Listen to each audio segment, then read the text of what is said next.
Hello everybody and welcome back to the Japanese inspired picnic bench series. In today's video we got a little bit of routing to do and a lot of drawing to do. Let's get going.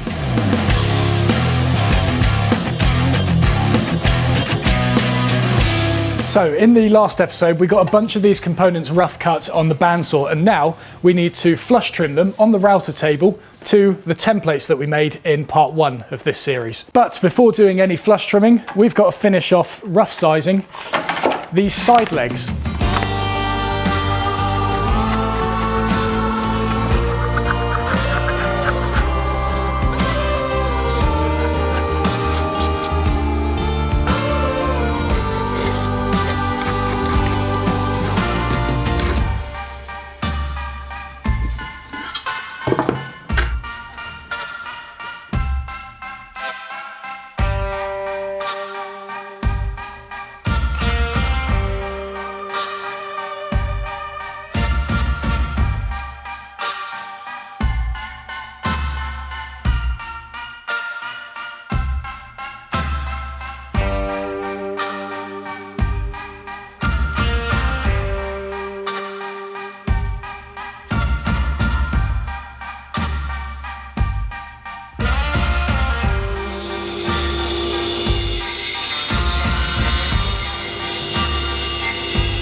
Tape.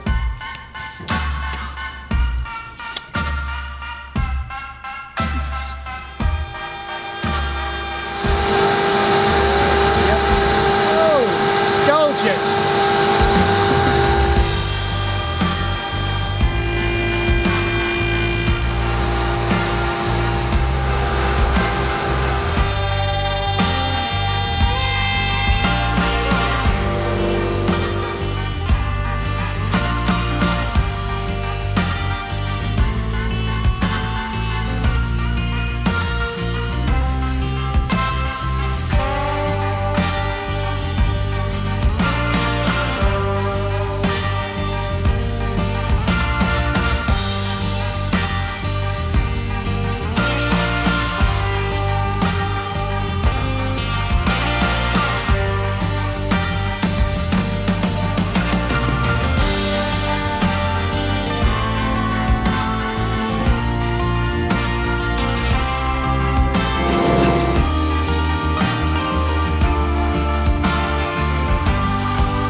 So we've got all the components flush trimmed to their templates, but we have a small problem with one of the large components, in that it is decided to become a banana.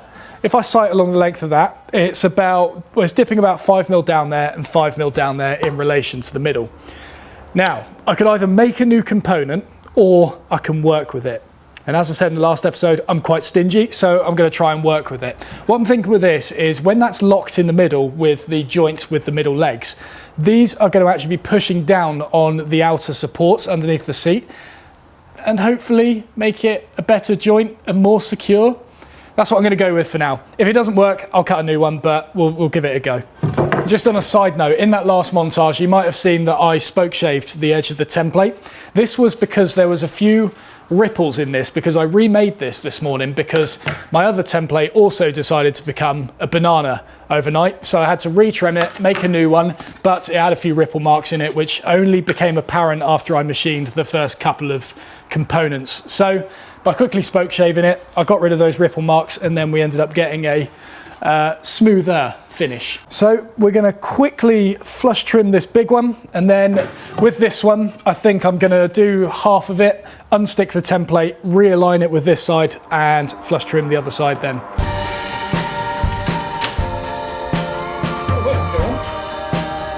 Oh boy.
Right, so there's the bench laid out, but I might have said this earlier in the series, I can't quite remember. Curved components like this are very tricky to lay out and get them correctly placed in relation to one another. Let me just swap this round to make it a little more obvious. Didn't need that bit. So let's take this bottom joint here, for example. This is probably going to be a bridle joint. Yeah, it's going to be a bridle joint. And when it comes to laying this on the component here, you've got to be pretty damn accurate when it comes to its placement, because any tiny movement in this bottom area equates to a big movement at the top there. And if I've got joinery pre-cut up here and I get this slightly wrong, then that joinery is not going to meet up. So effectively at this point, this is where you need a full scale model or something like that to line up the components with the other model and check they all align. But in order to have a model, you need to make one in the first place, which obviously you can't do, you're chasing your tail. So what we're going to do instead is make what's called a ROD, which stands for Rigid Orthographic Drawing. So a ROD is pretty essential with these curved projects, and this is actually something I did in the first ever project I filmed for YouTube, which was the curved cabinet. Rob will overlay some footage now of me using that ROD, and it was essential in getting it made.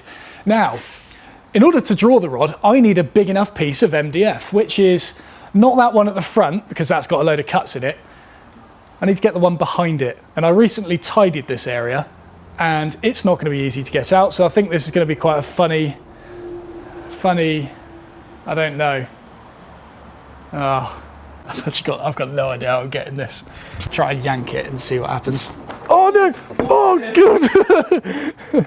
I've got it. Oh no! Right. Yeah, right. I think we've got it round this corner before, haven't we? Oh, I forgot that was it. Yeah, look how bendy that is. So to draw this full-scale drawing, I'm going to be using a mixture of the templates that I previously made. I'm going to be using a mixture of the plans that I drew, and I'm going to be using the SketchUp model if these plans don't have all the information required. Speaking of plans, don't forget that it is Bertha's 3-year anniversary at the moment, so if you want to grab some merchandise with So if you want to grab some merchandise with big old beautiful Bertha, you can grab it from my website, matteslea.com/shop. And we're also doing a 50% discount on plans for Bertha, which includes construction notes, working drawings, a 3D SketchUp model, and a cutting list for the entire bench project as well. All is included in the package at a very, very good price.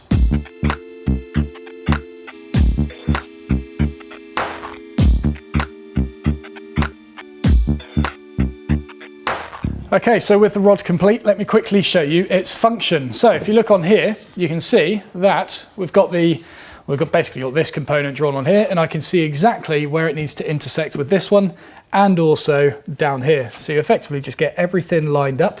I could then get a pencil, square that up there, square that up there, square it up here, and then I could just line it up like that if I wanted, or alternatively, let's say I didn't have this component here, I could put the square where I need it to hit there.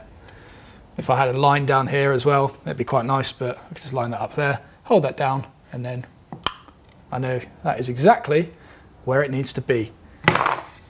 Genius. And so with that rod constructed, we are basically ready to start cutting some joinery. But before I do that, I've got a few little niggles I want to address before cutting any of that. Because during that routing operation, we suffered some pretty hideous tear out. Look at the state of that. It's a pretty common occurrence when you're flush trimming around curved objects like this. You tend to cut with the grain on one end of it, and then you start cutting against the grain at the bottom.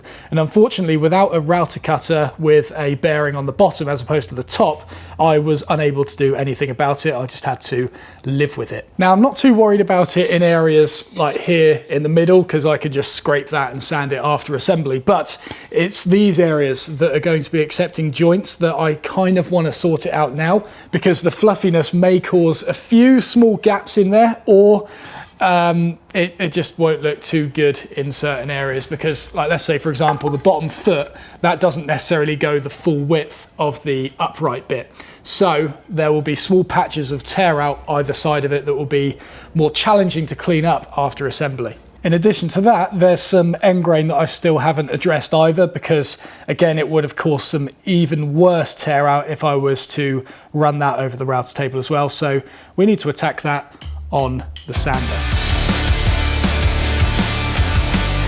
Oh, and there's also a little area here that I was unable to hit with the router table because the extractor and the bandsaw were in the way. So we're just going to attack that with a plane.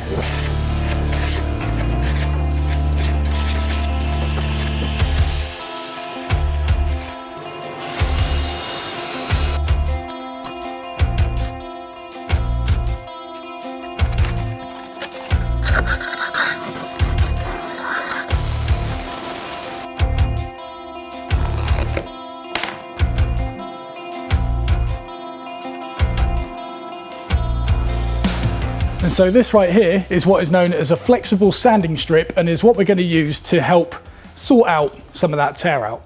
Now I've got a really coarse grit on this. I think it's about 80 grit. Simply goes on like that, conforms to the radius of the thingy of the component, and off we go. Just being careful not to dip it over the end like that to cause this to round off, because we don't be wanting that.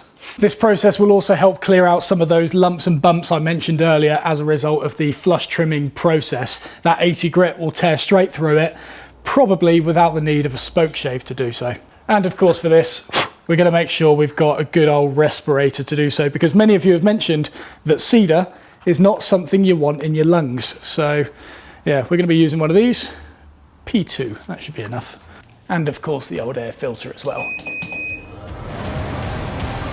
Lovely.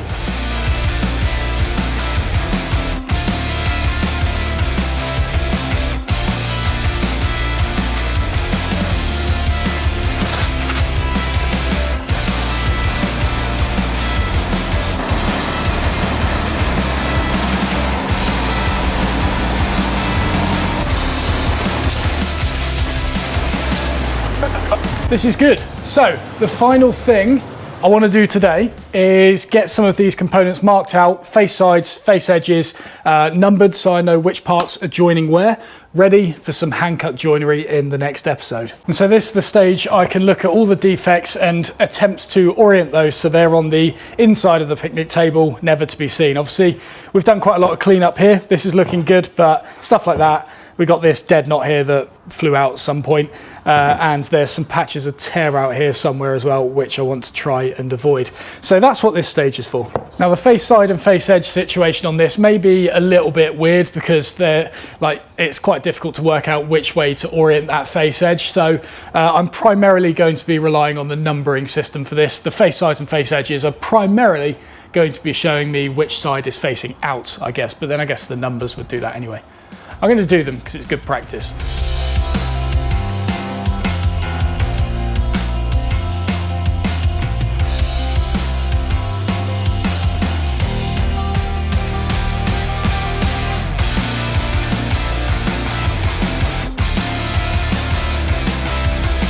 Right, and with all that layout complete, we found ourselves in a damn fine position to get stuck in with some hand-cut joinery tomorrow. So, as always guys, thank you very much for watching. If you enjoyed the video, please do not forget to press the like button, subscribe if you haven't already, and don't forget Bertha plans are on half price until the end of July, and we've got some limited edition 3-year anniversary merch available, but you got to get it quick.